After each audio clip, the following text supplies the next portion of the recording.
शिवसेना नेमकी कोणाची तो एक चर्चा चालली होती, निकाल लागणार होता, परंतु तो निकाल आता पुढे गेलाय. पण या सगळ्यावर संजय राऊत यांनी टीका केलेल्या आहेत की हा पक्ष विलीन करावा लागेल, मग तो भाजपमध्ये किंवा प्रहारला. शिवसेना कुणाची याचं उत्तर महाराष्ट्रातल्या जनतेने दिलेलं आहे. आम्ही 40 आमदार होतो, आज 60 आमदार लोकांनी निवडून दिलेत. त्यामुळे जनतेच्या दरबारामध्ये शिवसेना कुणाची याचं उत्तर महाराष्ट्राला मिळालेलं आहे. आता राहिली ती बाजू न्यायालयाची. यापूर्वी देखील विरोधक असंच म्हणत होते की हे सरकार घटनाबाह्य आहे, मुख्यमंत्री घटनाबाह्य आहेत. परंतु आपल्याला माहीत असेल की जेव्हा माजी आपले सर्वोच्च न्यायालयाचे मुख्य न्यायाधीश चंद्रचूड साहेबांनी त्यांच्या जजमेंटमध्ये जजमेंट देताना म्हटलेलं आहे की सरकार संविधानाने आणि घटनेने दिलेल्या नियमाप्रमाणे फॉर्म केलेलं आहे. सरकार घटनाबाह्य नाही आणि हे पूर्वीच्या ह्याच्यामध्ये आलेलं आहे. परंतु हे काय दररोज जे पूर्वी म्हणत होते घटनाबाह्य आहे, मुख्यमंत्री घटनाबाह्य सरकार, ही आता पुन्हा ती रिपीट कॅसेडी आहे ती ते वाजवत आहेत.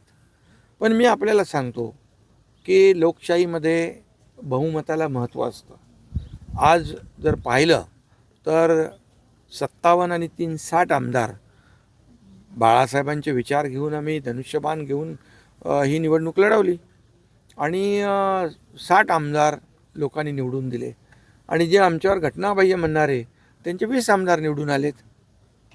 संपूर्ण महाराष्ट्रामध्ये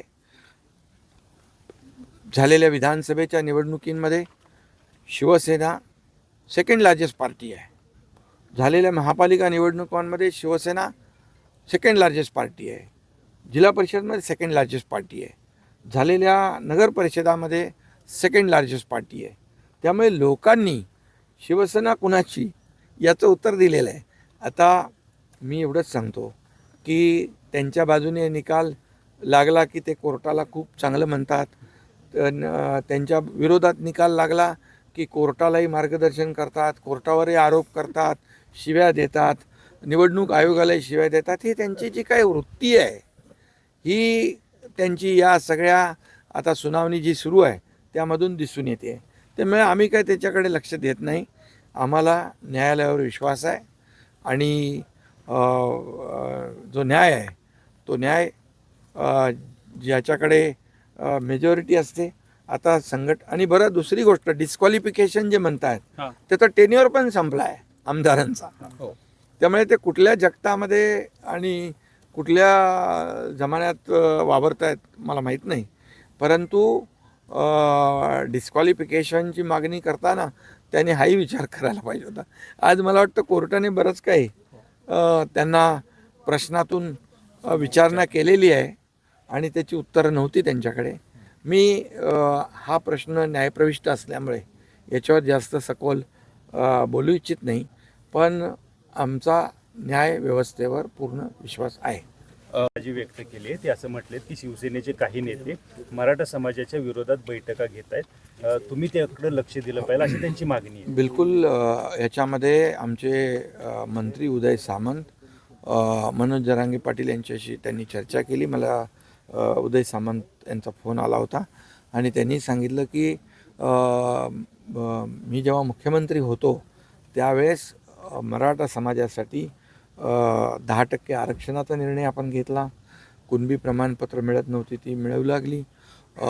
जो काही निधी सारथीसाठी अण्णासाहेब पाटील आर्थिक विकास महामंडळासाठी किंवा ज्या काही सुविधा ओबीसीचं कुठलंही नुकसान न करता, इतर समाजाला कुठेही इतर समाजावर अन्याय न करता मराठा समाजाला जे जे काही देता येईल ते दिलं होतं आणि याची माहिती मनोज जरांगे पाटील यांना आहे आणि नक्कीच त्यांचा गैरसमज दूर होईल. अभिजित जितके म्हणतात की